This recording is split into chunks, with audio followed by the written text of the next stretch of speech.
Capítulo 4. Ve más allá del tiempo. Se ha escrito largo y tendido sobre la importancia de vivir el presente. Podría citar estadísticas de cualquier índole, desde conducir con la cabeza en otra parte hasta el divorcio, que respalda la idea de lo difícil que nos resulta vivir el presente. Pero me gustaría profundizar esta idea expresándola en términos cuánticos. En el presente es donde existen simultáneamente todas las posibilidades en el campo cuántico. Cuando estamos presentes, vivimos el momento, podemos ir más allá del espacio y el tiempo, y hacer realidad cualquiera de estas posibilidades. Pero cuando vivimos en el pasado, no existe ninguna de estas nuevas posibilidades. Has aprendido que cuando los seres humanos intentamos cambiar, reaccionamos como adictos, porque nos volvemos adictos a nuestros estados químicos del ser habituales. Cuando tienes una adicción es casi como si el cuerpo poseyera una mente propia. A medida que las situaciones del pasado provocan la misma respuesta química que la del episodio original, tu cuerpo cree estar reviviéndolo. Y en cuanto lo adiestras con este proceso a ser la mente subconsciente, el cuerpo es el que lleva la batuta, se convierte en la mente y por lo tanto puede en cierto sentido pensar. He hablado de cómo el cuerpo se convierte en la mente por medio del ciclo de pensar y sentir y pensar, pero con los recuerdos del pasado también ocurre lo mismo. El proceso es el siguiente. Vivimos una experiencia con una carga emocional. Después tenemos un pensamiento sobre ese episodio. El pensamiento se convierte a su vez en un recuerdo que produce de forma refleja la emoción de la experiencia. Si seguimos pensando en aquel recuerdo de manera repetida, el recuerdo y la emoción acaban fusionándose en una sola cosa y memorizamos la emoción. Ahora, vivir en el pasado ya es un proceso más subconsciente que consciente. Memorización de las emociones, figura 4A. El pensamiento produce un recuerdo que a la vez crea una emoción. Con el tiempo el pensamiento se convierte en un recuerdo al que le sigue una emoción. Si este proceso se repite lo suficiente, el pensamiento acaba siendo el recuerdo, que a su vez es la emoción. Hemos memorizado la emoción. Entonces muestra un mapa conceptual donde se forma un triángulo y arriba aparece un cuadrado que dice pensamiento con una flechita hacia otro cuadrado que dice recuerdo en el centro, con otra flechita hacia otro cuadrado que dice emoción. Y abajo hay dos cuadrados, uno que dice el pensamiento es un recuerdo, una flechita hacia otro cuadrado que dice emoción, y más abajo un cuadrado solo que dice emoción memorizada.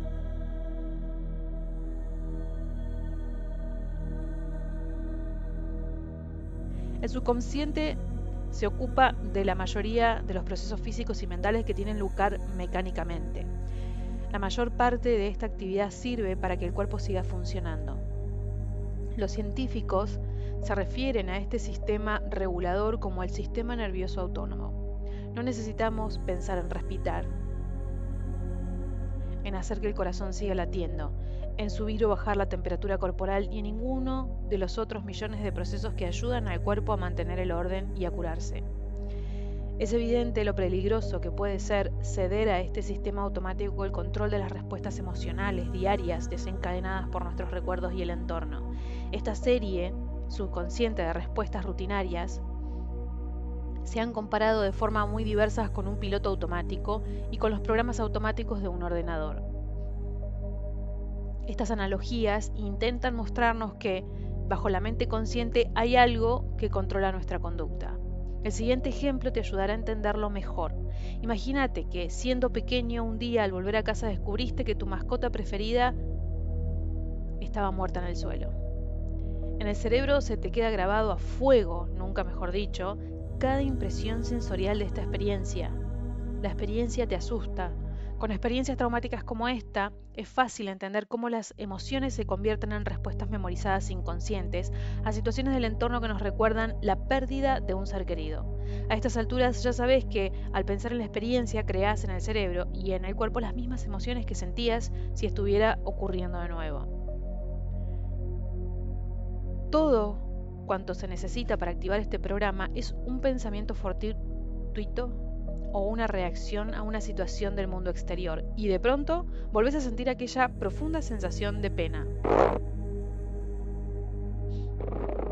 El desencadenante puede ser un un perro parecido al que tú tenías o visitar un lugar donde lo llevabas de cachorro.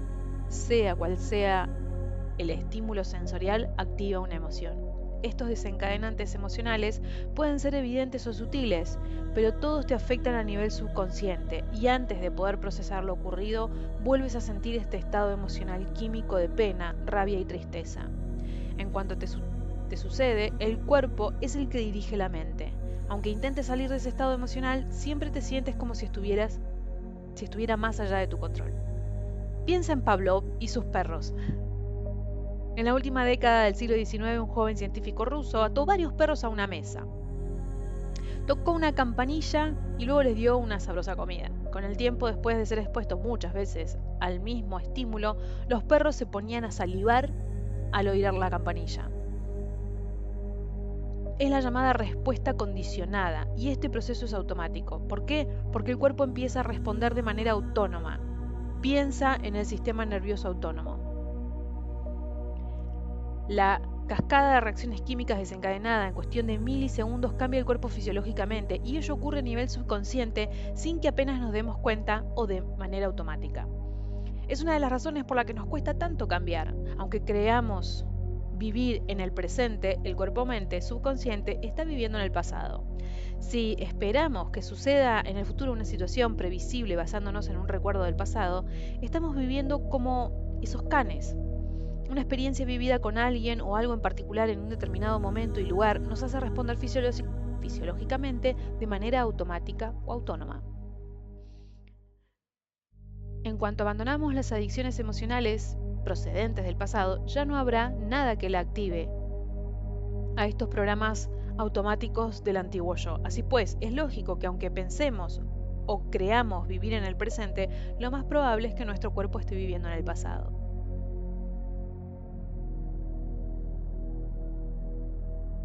De las emociones al estado de ánimo.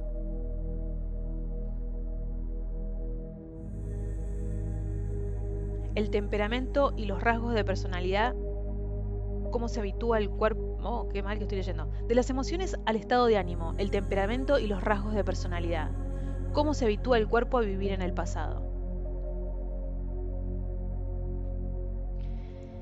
Por desgracia para la mayoría de las personas, como el cerebro funciona mediante la repetición y la asociación de ideas, no es necesario vivir un gran trauma para que el cuerpo se convierta en la mente.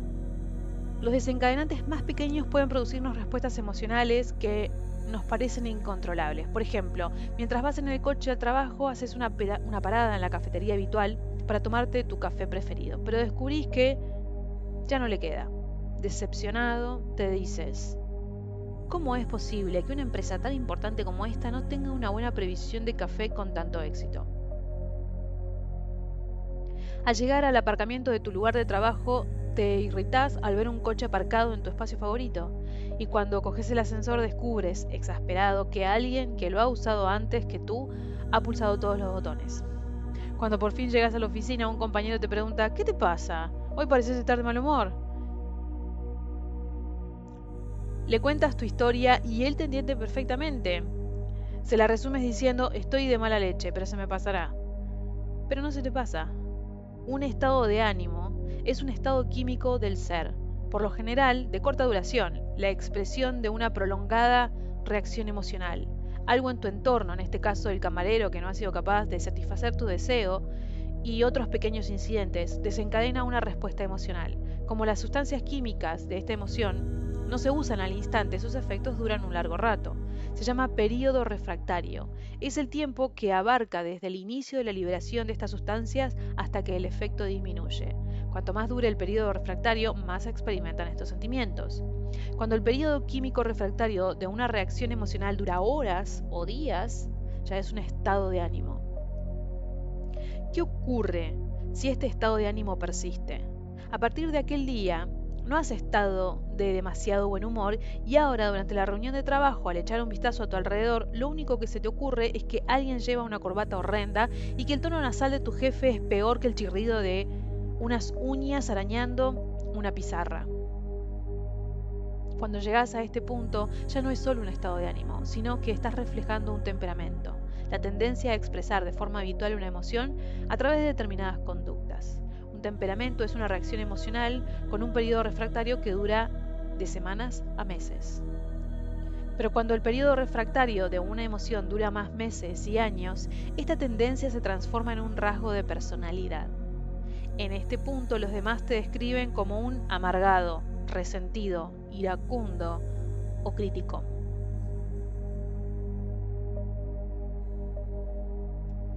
Figura 4b. ¿Cómo se crean los distintos estados del ser? Progresión de distintos periodos refractarios.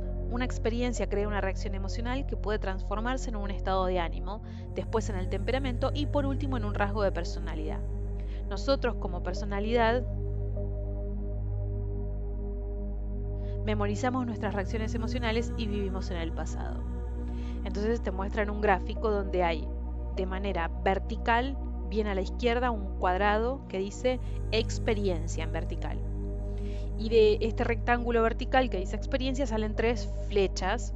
La primera, bien arriba, cortita, dice horas, días, estado de ánimo. La segunda, que está en el medio, es un poco más larga, dice semanas, meses, temperamento. Y la tercera, que es bien larga, dice años, rasgos de personalidad. Y aclara que esas flechas muestran el tiempo del periodo refractario, duración de una reacción emocional. Los rasgos de nuestra personalidad suelen basarse en emociones pasadas. La mayoría de las veces la personalidad, como pensamos, actuamos y sentimos, está anclada en el pasado. Por eso, para poder cambiar nuestra personalidad debemos cambiar las emociones memorizadas. Dejar de vivir en el pasado. Me voy a tomar un mate si me permiten.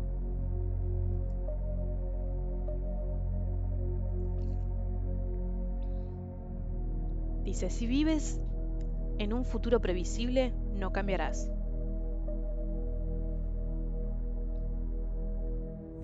Hay otra cosa que nos impide cambiar. Quizás también estemos acostumbrando al cuerpo a ser la mente para vivir un futuro previsible, basado en el recuerdo de un pasado conocido, con lo que nos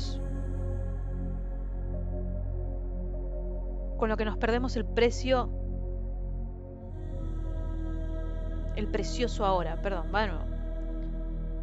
Quizás también estemos acostumbrando al cuerpo a ser la mente para vivir un futuro previsible, basado en el recuerdo de un pasado conocido, con lo que nos perdemos el precioso ahora. Como ya sabés, podemos acostumbrar al cuerpo a vivir en el futuro, aunque claro está.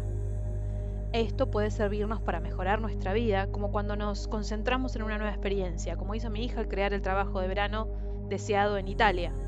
Como su historia demuestra, si nos concentramos en una situación futura deseada y planeamos cómo nos prepararemos o comportaremos, llega un momento en que vemos ese posible futuro con tanta claridad y concreción que nuestros pensamientos empiezan a transformarse en la experiencia. En cuanto el pensamiento se convierte en la experiencia, genera una emoción.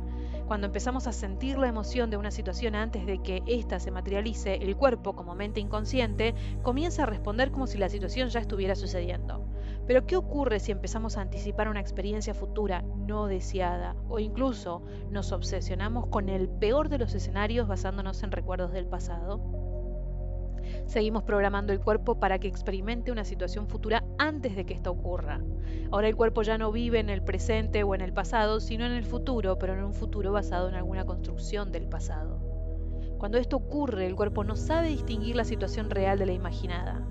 Como creemos que lo más probable es que esa situación imaginada nos pase en la vida, el cuerpo se prepara para ella y empieza a vivirla de una forma muy real. El siguiente ejemplo muestra cómo vivimos en el futuro basándonos en el pasado. Imagínate que te han pedido que des una conferencia ante 350 personas, pero te da miedo hablar en público, por los recuerdos de las desastrosas charlas que diste en el pasado. Cuando piensas en la conferencia te imaginas plantado ante la audiencia, tartamudeando y perdiendo el hilo de los pensamientos. Tu cuerpo empieza a responder como si esta situación del futuro estuviera ocurriendo. Los hombros se te tensan, el corazón te martillea en el pecho y te pones a sudar profusamente. Mientras te imaginas el tan temido día, haces que tu cuerpo ya esté viviendo esa estresante realidad. Absorto en la posibilidad de fracasar de nuevo y obsesionado con ello, no dejas de pensar en esa temida realidad. La mente y el cuerpo, polarizados, van del pasado al futuro una y otra vez y en consecuencia te estás privando de la novedad de un maravilloso resultado en el futuro.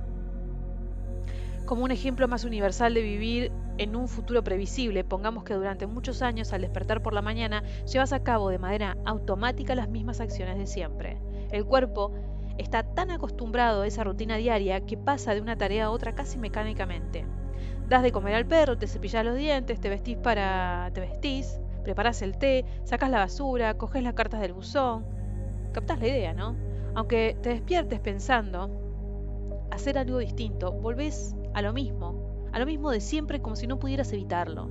Después de haber memorizado esta clase de acciones durante 1 o 2 décadas, tu cuerpo ha aprendido a esperarlas.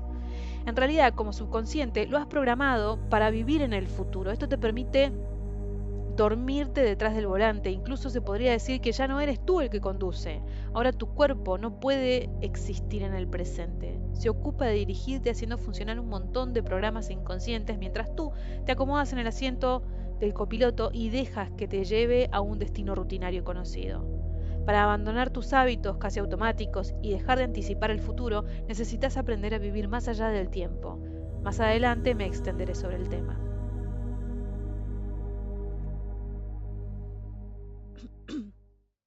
Vivir en el pasado, que es tu futuro, que es tu futuro. El siguiente ejemplo muestra cómo las emociones de siempre crean el futuro correspondiente. Un compañero del trabajo te invita a una barbacoa del 4 de julio, que es el Día de la Independencia Norteamericana. Sabes que todos los de tu departamento van a ir, pero no te gusta el anfitrión. Siempre es el número uno y no le importa hacérselo saber a los demás. Cada vez que ha organizado un encuentro, has acabado pasándolo fatal, porque ese tipo hace que te subas por las paredes. Mientras conduces hacia su casa, no dejas de pensar en que en las últimas fiestas interrumpió la comida para regalarle a su mujer un nuevo BMW. ¿Estás seguro, como le has estado diciendo a tu pareja durante toda la semana, que será un día horrible? Y acaba haciéndolo. Te ponen una multa por saltarte un stop. Un compañero tuyo derrama una cerveza sobre tus pantalones y la camisa. Y la hamburguesa al punto que has pedido está poco hecha.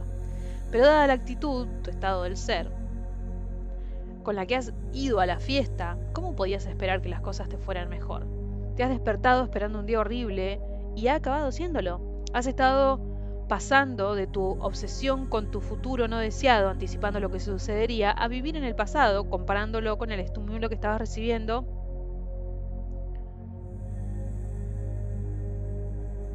con los que recibiste en el pasado, para crear más de lo mismo. Si observas tus pensamientos y los escribes, verás que la mayor parte del tiempo estás pensando en el futuro o en el pasado.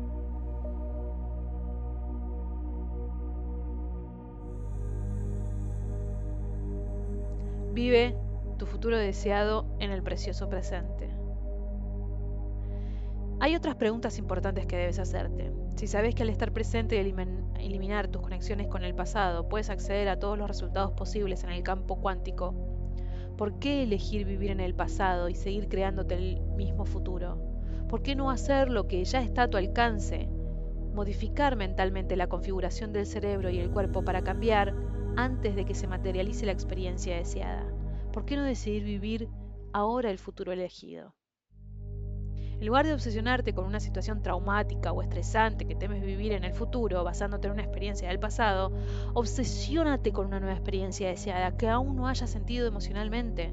Permítete vivir ahora en ese posible nuevo futuro, hasta el extremo de que tu cuerpo acepte o crea estar sintiendo las elevadas emociones que la situación te producirá en el presente. Aprenderás a hacerlo. ¿Te acordás de cuando le dije a mi hija que debía vivir como si ya hubiera experimentado aquel maravilloso verano en Italia? Al hacerlo, ella le estaba transmitiendo al campo cuántico que aquella situación ya se había materializado. Las personas que han destacado en el mundo lo han demostrado. Miles de las llamadas personas corrientes lo han conseguido y tú también puedes lograrlo. Tienes todo el equipo neurológico necesario para trascender el tiempo, para adquirir estabilidad. Lo que algunos llaman milagros, yo lo considero casos de individuos que se esforzaron en cambiar su estado del ser, para que el cuerpo y la mente ya no siguieran siendo simplemente un registro del pasado, sino dos activos compañeros encaminándose hacia un futuro mejor.